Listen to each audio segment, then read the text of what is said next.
We'll move on now to the Minnesota Vikings. Dylan's Minnesota Vikings. Their schedule looks like this, including 2 primetime games, one on Thanksgiving Day against the New England Patriots, and one early on in the season, week 2, against the Philadelphia Eagles. Dylan, our resident Vikings fan, please tell us what the storyline is for the Minnesota Vikings. New regime, new ways? Question mark. I think you've got to look at this. I mean, you bring in a new GM, bring in a new head coach. You're trying to change it, right? And I like Sherb's comment, 2 ties. Yeah, 2 ties. I predicted that last year, as I did with this team going very far into the playoffs. Bit me in the ass. But, looking at the team this year, I mean, it's a similar roster. They didn't really make too many things, but the new regime, I say new regime, new ways. It looks at the general manager and the way he handled the draft, trading with division opponents twice, getting weapons in your division. That was definitely a curious decision on his part. And then selecting late in the round to get in a cornerback. And there's just so many different ways that the Vikings could have gone about things. I haven't liked the new regime to get off to the start that they have right now, but we got to see how this team plays this year. Like I said, a lot of similar pieces on the roster. They just needed new voices and trying to break this thing where they're kind of being a little bit stagnant. So they just got to get over that hump, and hopefully the new regime can bring that to Vikings fans. Sorry, AJ, I lied. I have to ask Dylan a question here. Dylan, last year, obviously, we talked about it. And if you guys are not familiar with our show and didn't see what our predictions were last year around this time, Dylan was a big Minnesota Vikings guy. He had them in the NFC Championship, I believe, last season, and that obviously did not turn out so well. Dylan, are you feeling less confident about the Vikings this year or more confident about the Vikings? Obviously, maybe you're backpedaling on the NFC Championship, but are you feeling like this is a better team heading into 2022 than last season?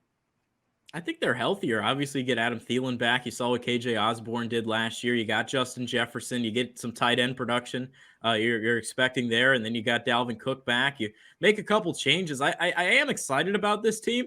NFC Championship. That was bold last year. I thought every other year seems to be the way they do it with Mike Zimmer, but now Zimmer's gone and got a new head coach. So I'm feeling a little bit, that's one thing that makes me a little bit uncertain. But once again, NFC is wide open to where if they can start playing good football, get into the postseason, anything can happen. But I do feel less confident this year strictly because of the new head coach and just staying stagnant a little bit. You started to answer his question saying that you felt good about him. Then you ended it saying they're less confident. And then you ended that by taking my headline. You're all over the place, kid. That's my new headline. I'll answer your question. I'm not excited about this team. I think they're going to be stagnant. I think they're going to be the same team we saw take the field last season. And you made a lot of good points, Dylan. They are a little healthier. Adam Thielen being in and out and not healthy when he was playing was a big deal. But I don't think they did enough. I understand. I will give them this. They had a good target for some of their spots that they needed help because that defense was not great last year. 27th against the pass, 25th against the run. They go ahead and they add Lewis Seen and Andrew Booth throughout the draft. The Za'Darius Smith was a great pickup to a pretty decent linebacking core. But I don't know that that's going to be enough. That's talent, but how does it mesh together? How does it all fit as a unit? I don't think this team in this NFC North comes out and shows us that they're the team from 2 or 3 years ago that you could have believed that could have gone to the NFC Championship. Love their weapons. I think Justin Jefferson, absolute stud. You know how I feel about Dalvin Cook all day. It's, that's not the big deal. I think this defense is going to have to find ways to get together and be strong throughout the entire year, throughout the entire season. And I think this NFC North is slightly tougher. Here's my bold take. I wouldn't be surprised, and I know my records won't reflect this. I won't be surprised if the Lions have a great season this year and overtake the Vikings and put the Vikings in third place in this NFC North this season. Said it. Meant it. Yeah, my storyline's pretty simple. Vinny likes to do this. Talks about the roller coaster of the NFL. I think it's the roller coaster of the Minnesota Vikings. And last year, it was the inconsistencies that we continued to harp on, right? It was like 1 week they looked like a team that could beat anybody. And then the next week, they're losing to a team they had no business losing to. I think you're going to get the same kind of thoughts of people going into this season are they going to be consistent enough throughout the year to make an impact and maybe make the playoffs in an NFC that is not very strong. And I think that solely relies upon Kirk Cousins not having empty stats. And he had a great year last year, 33 touchdowns, 7 interceptions. But this is about whether Kevin O'Connell can come in, change that offense to make meaningful numbers actually count for the Minnesota Vikings, not just games they're down by 25 and Kirk Cousins comes back and throws 3 touchdowns, or they're blowing out the Detroit Lions and he ends up with 5 touchdowns and 400 yards that game. But then when it's a big game against the Chicago Bears in Chicago, he's 125 yards and no touchdowns or whatever it is. So down the stretch, can they be consistent? And I'll just say it. I disagree with Dylan. And partly even maybe AJ, I think this team is going to be much more consistent this year as the season progresses. And late in this season, I think they make a run. I actually have them going to the playoffs. I love what they've done on defense. And I know I laughed at them all last year. No, they are not going to the NFC title game. But I do think they get in the playoffs. I think they finish as the 6th seed in the NFC as a wild card. And a lot of that I'm going to attribute to Kirk Cousins. I think O'Connell is going to get Kirk Cousins to take the next step. I'm not saying he's an elite quarterback, but he's shown to be good. He just hasn't won when it mattered and put up numbers when it counted. And I think he gets them to do that this year. I liked what he did with the Rams, and I think it happens this year with Kirk Cousins. Dylan's so excited. No, Dylan is so excited. I'm laughing because Kirk Cousins is 33 years old and he's talking about him taking the next step. Matt Stafford was when he took the next step. How old was he? Eat shit. Yeah, check that. Did he take the next step? Absolutely, he did. Or was he just surrounded by good talent that got him over the hump? Stop it. See, this is what everybody does, man. You have to be in the right situation. You're right. But are you telling me the Vikings don't have the talent? When you just mentioned Justin Jefferson, Dalvin Cook, two of the better players at their position in the entire league. Adam Thielen, who's been an all-pro receiver before, so he doesn't have the weapons? I didn't say he didn't have the weapons. I'm just saying it's asking a lot for a guy who's been in the league for a very long time to take that next step. My point is the next step, a lot of times, is just a change in coach. Matt Stafford goes to Sean McVay and Kevin O'Connell, and guess what happens? He's in the Super Bowl and he wins it. So now you get Kevin O'Connell. Has already been under Sean McVay and Kyle Shanahan.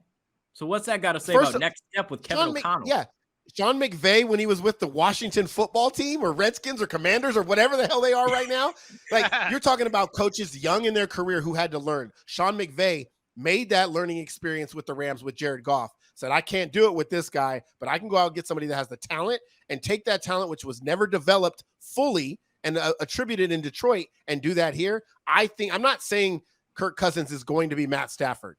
What I'm saying is a lot of what hinders Minnesota is not having a guy that is comfortable enough or a coach that has been able to take Kirk Cousins and make him win when it counts. I think Kevin O'Connell can do that. I'm not saying it's going to happen every game, but I think as the season progresses, you will see the growth in Kirk Cousins, not in the numbers category, but just on the football field. And I think they win 5 of their last 7 games this year. And I know Vinny wants to bring up the schedule here and move on to that. I was going to bring up last year. Last year, the Vikings were only able to string along 2 straight wins and then reset, and then 2 straight wins and then reset. So the consistency. It's going to be like that this year early. It's going to be like that early this year, and then late they will go on a run. It is, and I don't know if this is a hot take or maybe a stupid take or whatever, but it's a Cooper Kupp, Adam Thielen, same player. Same player. Oh, I think Adam Thielen's a little bit more consistent than Cooper Kupp, and I would rather Adam Thielen over Cooper Kupp. So, not at this stage in their career. Not at this stage. Adam Thielen is older. Yeah, not at this stage of the career, but give me Adam Thielen's career versus Cooper. Although Cooper Kupp hasn't been in the league, either way, I prefer Adam Thielen over. I will say it's not crazy when you go back and you look at numbers. Adam Thielen's only had 2,000-yard seasons though. Cooper Kupp's only had 2,000-yard seasons. He's got a long way to go. So, but Adam Thielen is a touchdown machine, and there's a lot of things he does well. I don't know that I would go that far, and I'm a big Cooper Kupp. Like, I try to push Cooper Kupp down a little bit. I don't know if I go that far. But let's make the real argument here. It's not Cooper Kupp to Adam Thielen. That's Cooper Kupp to Justin Jefferson. I'll take Justin Jefferson all day. Yeah, that's not and then it's Adam Thielen maybe to Allen Robinson. Yeah, and that's comparable.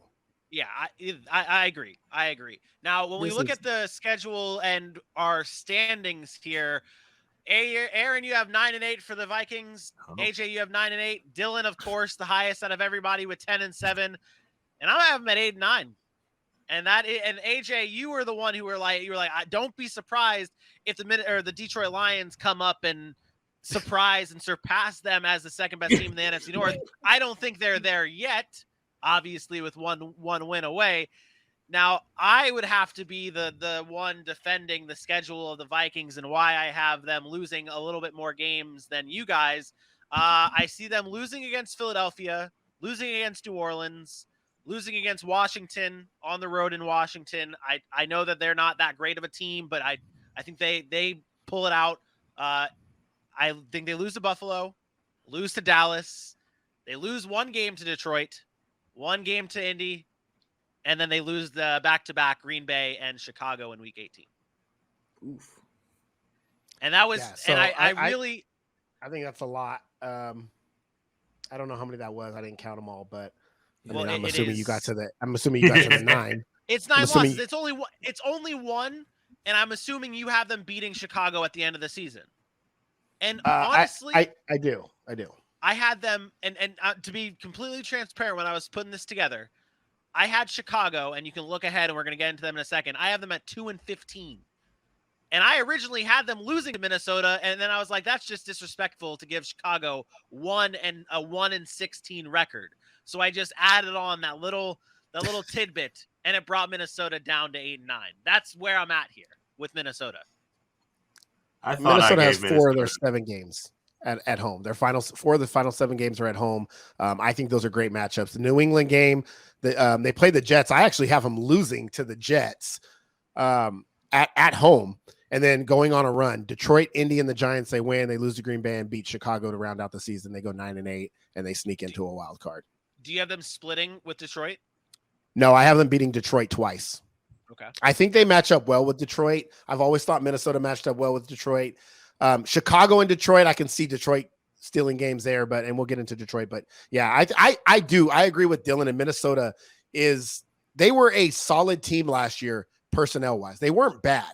And then you add the weapons. You add those weapons. I think the defense, the linebacking core is going to be better. The DBs are going to be better. I think it's a big deal. Sherm is speaking facts right there. Wild. Absolutely wild. I'm with him. Like I said, my record wasn't going to reflect it, and that's where we are now. And obviously, we have to watch the games be played. But we had our feels about the Lions last season. I know we're not there quite yet, but they improved. I mean, like every loss they had was a fight 9 times out of 10. They were in every game. They never gave up. And their offensive line was injured. I think they're going to have a much better offensive line. They're going to have better personnel, and they've a year wiser. I like what they've done. And as we get there, as of now, I have them where I think they should be. But every year, there's a team that surprises you, and I wouldn't be too shocked if they're the team in the NFC North and the Vikes take a little step back.